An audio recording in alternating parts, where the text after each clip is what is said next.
Structure. तो structure की definition बनती है collection of non homogeneous data type. Non homogeneous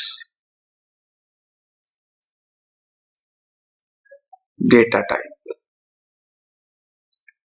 non homogeneous का मतलब डिफरेंट डेटा टाइप। इसका मतलब जैसे पहले मैंने एरे आपको बताया था, तो एरे का मतलब क्या था? Collection of homogeneous data type या collection of same data type. तो अगर आपको सपोज चलिए कोई एक आप एरे लेते हैं, ये इसके अंदर आप डालना चाहते हैं एक कैरेक्टर, इन्वर्टेड कोड है, एक इंटीजर, एक फ्लोट वैल्यूज। तो ये आप स्टोर नहीं कर पाएंगे कैरेक्टर के एरे के अंदर। क्यों? एरे या collection of same data type. अगर ये रख रहा है, इसको आपने इंटीजर डिक्लेयर कर दिया है, तो फिर ये 10 इंटीजर ही लेगा। अगर आपने कैरेक्टर डिक्लेयर कर दिया है तो फिर ये 10 कैरेक्टर ही लेगा। बट अगर आपको डिफरेंट डेटा टाइप स्टोर करने हैं तो फिर हम लोग यूज करते हैं किसका? स्ट्रक्चर का। अब देखिए स्ट्रक्चर यूज कैसे किया जाता है, स्ट्रक्चर का सिंटेक्स क्या होता है। इसके लिए आपको लिखना पड़ेगा स्ट्रक्ट, इसके बाद स्ट्रक्चर का नेम, जो भी आप नेम देंगे, ब्रैकेट, इसके बाद इसके अंदर डेटा टाइप डाल दीजिए, जितने डेटा टाइप डालते हो। For example integer a, character b, है ना, 2 डेटा टाइप हो गए, ये डिफरेंट डेटा टाइप हो गए। देन इसके बाद ऑब्जेक्ट की आप कितने ऑब्जेक्ट बनाएंगे, सपोज करिए B1 B2 और सेमीकोलन। ये हमारा स्ट्रक्चर का एक सिंटेक्स होता है जिसके अंदर हम लोग स्ट्रक्चर को क्रिएट कर सकते हैं। स्ट्रक्ट, देन फिर स्ट्रक्चर नेम, इसके बाद सारे डेटा टाइप, जो भी आप डेटा टाइप लेंगे। अगर कैरेक्टर ले रहे हैं तो मैंने बताया था कैरेक्टर को एरे बनाना पड़ता है, तभी आप कोई करेक्ट स्ट्रिंग डाल पाएंगे, है ना। और इसके बाद ऑब्जेक्ट B1 B2, है ना। अब देखिए मैं प्रोग्रामिंग सेंस में आपको बताता हूँ कि स्ट्रक्चर के प्रोग्राम में हम लोग इसका कैसे इंप्लीमेंट करेंगे। फॉर एग्जाम्पल मुझे 2 स्टूडेंट के रिकॉर्ड इंसर्ट करना, मेन, ठीक है ना।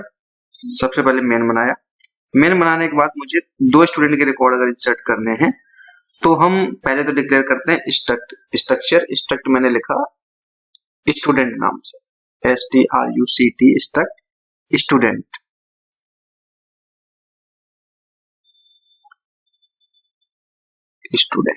ठीक, ये स्ट्रक्चर बनाया। अब मुझे सपोज करिए इसमें रोल नंबर डालना है, तो इंट ले लिया मैंने रोल नंबर। नेम ले लिया तो करेक्टर रहेगा, तो करेक्टर नेम, इसका साइज मैंने 40 दे दिया। फ्लोट मैंने ले लिया मार्क्स, फ्लोट मार्क्स, ठीक। तो ये डिफरेंट डेटा टाइप्स हो गए। इसके बाद ये स्ट्रक्चर यहाँ पे क्लोज हुआ। कितने स्टूडेंट हैं? 2 स्टूडेंट हैं, तो सपोज करो मैंने यहाँ पर ले लिया एक B1 स्टूडेंट और एक B2 स्टूडेंट। ऑब्जेक्ट, ये स्ट्रक्चर के मैंने ऑब्जेक्ट डिक्लेयर कर दिया। अब इनको मुझे इंसर्ट करना है और प्रिंट कराना है, तो हम क्या करेंगे? Simple scanf percentile D। अब देखिए जिस ऑर्डर में आपने लिखे ना उसी ऑर्डर में परसेंटाइल लगाइएगा। इंटीजर पहले तो परसेंटाइल D, फिर करेक्टर है तो परसेंटाइल S, फिर फ्लोट है तो परसेंटाइल F, कॉमा %। अब देखिए कैसे आप इंसर्ट करेंगे, P1 डॉट रोल नंबर, ठीक। तो ये B1 ऑब्जेक्ट का रोल नंबर जाएगा, कॉमा करेक्टर में हम एम्परसेंड नहीं लगाते हैं, सिंपल लिखिए B1 dot name, percentile S लगाई दिया है, फिर %B1 डॉट मार्क्स। तो यहां से B1 के मार्क्स इंसर्ट हो जाएंगे। अब सोचिए B2 के इंसर्ट कराने, तो स्कैनर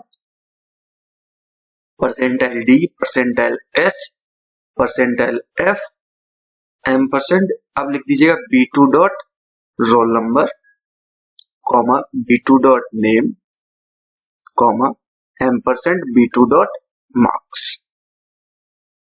सिंपल। अब ये क्या हुआ, दोनों के आपके जो 2 स्टूडेंट थे दोनों के रोल नंबर, नेम और मार्क्स इंसर्ट हो गए। अब इनको मुझे प्रिंट कराना है, तो प्रिंट कराने के लिए नीचे चलते हैं, same logic, printf, just a minute. Print कराने के लिए printf percentile D, percentile S, percentile F. अब इसमें 10% नहीं लगता है तो सीधा लिखिए B1 dot roll number, B1 dot name, B1 dot marks. और प्रिंट कराने के लिए print F percentile D, percentile S, percentile F, comma B2 dot roll number, comma B2 dot name, comma B2 dot marks. तो यहां से दो student के record insert हो जाएंगे, यहाँ पे दो स्टूडेंट के रिकॉर्ड प्रिंट हो जाएंगे। आप स्लैश एंड स्लैश टी लगा दीजिएगा मैनेज करने के लिए, कोई दिक्कत नहीं है। ठीक, अब देखिए,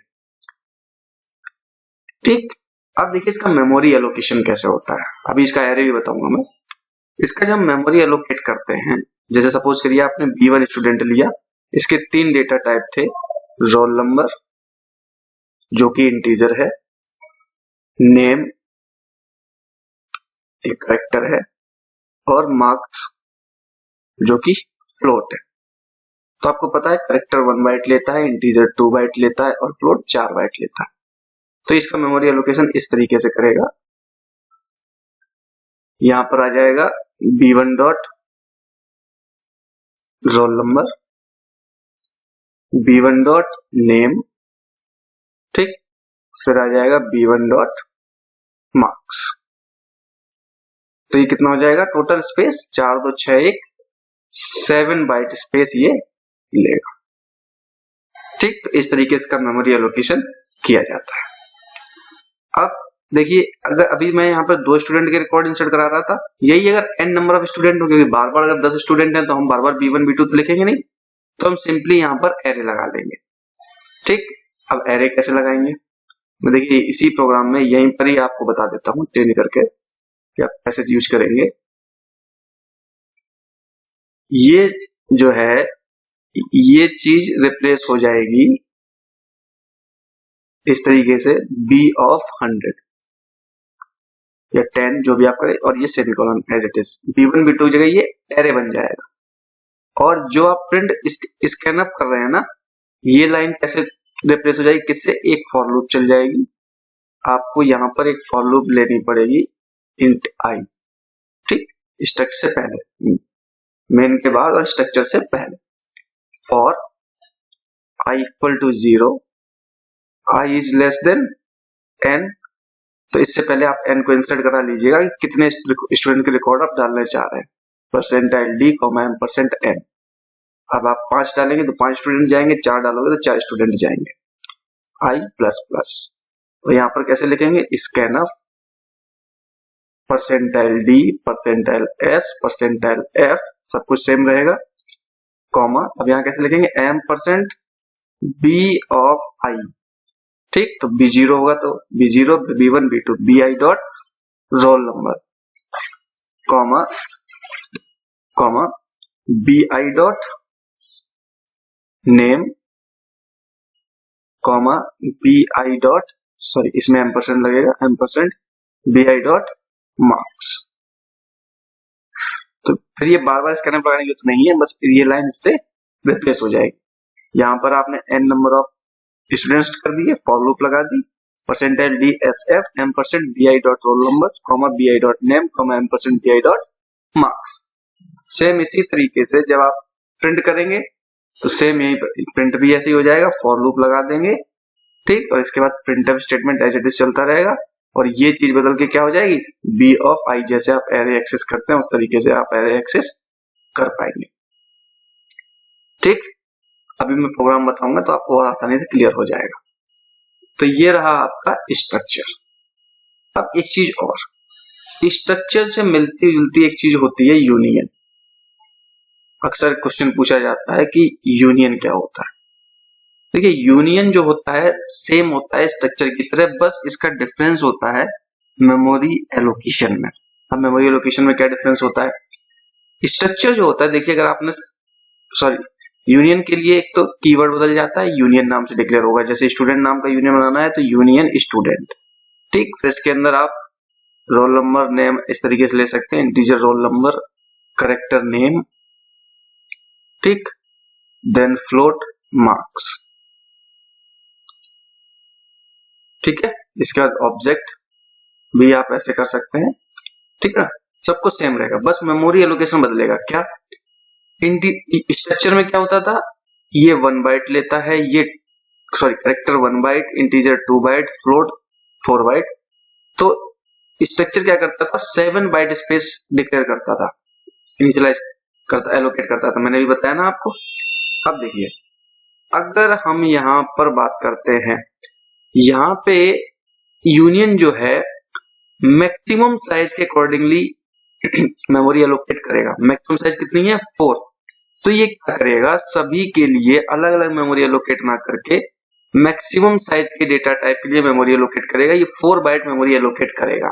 और आप इंटीजर में एक ही टाइम पर इसका रोल नंबर, नेम और मार्क्स तीनों चीजों को एक्सेस कर पा रहे थे, बट यूनियन में आप एक टाइम पर एक ही डेटा टाइप एक्सेस कर पाएंगे। मतलब अगर आपने b1 डॉट रोल नंबर लिखा है तो रोल नंबर ही एक्सेस कर पाएंगे, अगर आपने लिखा है b1 डॉट नेम तो b1 डॉट नेम एक्सेस कर पाएंगे। दोनों एक साथ एक्सेस नहीं कर पाएंगे। क्यों? दोनों के लिए मेमोरी एलोकेशन ही नहीं होता है। तो ये वहां पर यूज होता है जहां पे मेमोरी स्पेस कम और हमें एक ही डेटा टाइप एक्सेस करना होता है, हम वहां पर यूनियन को यूज करेंगे। अब देखिए, कई बार क्वेश्चन पूछा जाता है स्ट्रक्चर और यूनियन में डिफरेंस क्या होता है, तो मैं आपको बता देता हूं स्ट्रक्चर और यूनियन में डिफरेंस। सबसे पहला डिफरेंस तो कीवर्ड को लेके होता है। कीवर्ड स्ट्रक्ट को, इसको हम लोग डिक्लेयर करेंगे बाय यूजिंग स्ट्रक्ट, और इसको हम लोग डिक्लेयर करेंगे बाय यूजिंग यूनियन। दूसरा डिफरेंस। सेकेंड डिफरेंस होता है इनिशियलाइजेशन। इनिशियलाइजेशन का मतलब, सपोज करिए अभी मैंने ऊपर एग्जांपल लिया था, तो हम इनिशियलाइजेशन क्या कर सकते हैं, यहाँ पर सभी वेरिएबल्स को एक साथ, लेकिन यहाँ पे हम लोग यूनियन में एक करते हैं। एग्जांपल यहाँ आपने लिखा b1 डॉट, आपको मैं एग्जांपल प्रॉपर लिख देता हूँ इनिशियलाइजेशन कैसे करेंगे। इस तरीके से इनिशियलाइजेशन करेंगे। यहाँ पे आप स्ट्रक्ट स्टूडेंट और b1 की वैल्यू में रोल नंबर, नेम और मार्क्स तीनों एक साथ इनिशियलाइज कर सकते हैं, और यहाँ पर एक डेटा टाइप एक टाइम पे। यूनियन अगर आपने डिक्लेयर किया student b1 dot roll number equal to this one. ठीक, अब देखिए तीसरा एक्सेसिंग। जाहिर सी बात है, जब हम लोग इनिशियलाइज एक वेरिएबल करेंगे तो एक्सेस भी एक ही वेरिएबल करेंगे। तो जब हम एक्सेस करेंगे तो यहाँ पे प्रिंटफ जब हम लगाएंगे तो यहाँ पे एक वेरिएबल, फॉर एग्जांपल आपने लिखा b1 dot roll number comma b1 dot name, ठीक है ना, तो b1 डॉट मार्क्स जब आप प्रिंट कर रहे होंगे, प्रिंटफ कैसे करते थे आप लोग, percentile d, percentile s, percentile f, comma this one. तो आप तीनों वेरिएबल एक्सेस कर पाएंगे, बट यहाँ पर आप एक टाइम पर एक ही वेरिएबल एक्सेस कर पाएंगे। अगर आप प्रिंटफ लिख रहे हैं तो इस तरीके से लिखेंगे printf percentile d, comma b1 dot roll number या b1 डॉट नेम, जो भी आपको एक्सेस करना है, एक टाइम पर एक ही वेरिएबल एक्सेस करेंगे, सारे वेरिएबल एक्सेस नहीं करेंगे। और चौथा डिफरेंस मेमोरी एलोकेशन का, जो मैंने अभी आपको बताया कि तभी तो ये सारे डिफरेंस निकल के आए हैं। स्ट्रक्चर में जितने भी डेटा टाइप है, सभी के डेटा टाइप का टोटल साइज, ठीक है ना, सभी का सम। और ये अगर एक कैरेक्टर है, एक इंटीजर है, कैरेक्टर 1 बाइट, इंटीजर 2 बाइट और फ्लोट 4 बाइट लेता है तो 7 बाइट एलोकेट करेगा। बट ये क्या करता है, मैक्सिमम डेटा टाइप साइज, ठीक है ना। फॉर एग्जाम्पल अगर आपने कैरेक्टर, इंटीजर, फ्लोट दे रखा है, मैंने आपको बताया यूनियन डिक्लेयर करते ही ये क्या करता है, अगर आपका 4 बाइट स्पेस है तो फिर मैक्सिमम डेटा टाइप, जो भी डेटा टाइप होगा उसकी जितना भी मेमोरी एलोकेट होगा उसके हिसाब से ये साइज एलोकेट कर देगा। तो ये 4 डिफरेंस होते हैं स्ट्रक्चर और यूनियन में। कीवर्ड स्ट्रक्ट और यूनियन लगा, इसमें स्ट्रक्ट लगता है, इसमें यूनियन लगता है। इसका इनिशियलाइजेशन, यहाँ पे आप तीनों वेरिएबल एक साथ कर सकते हैं, यहाँ पे केवल एक, यहाँ पे एक्सेस भी एक ही कर पाओगे।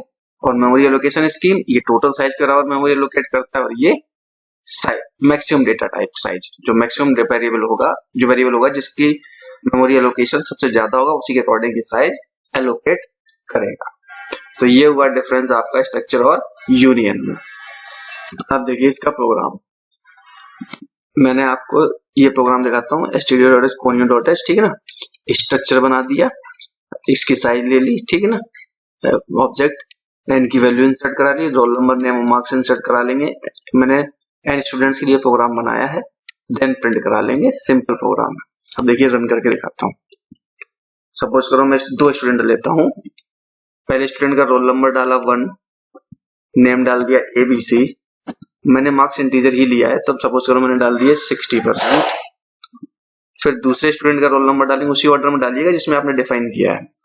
रोल नंबर 2, नेम हो गया XYZ और इसके मार्क्स मैंने कर दिया 70। ठीक, तो ये देखिए प्रिंट हो गया 1, पहला student name role number name और मार्क्स, देन दूसरा स्टूडेंट का रोल नंबर नेम और मार्क्स।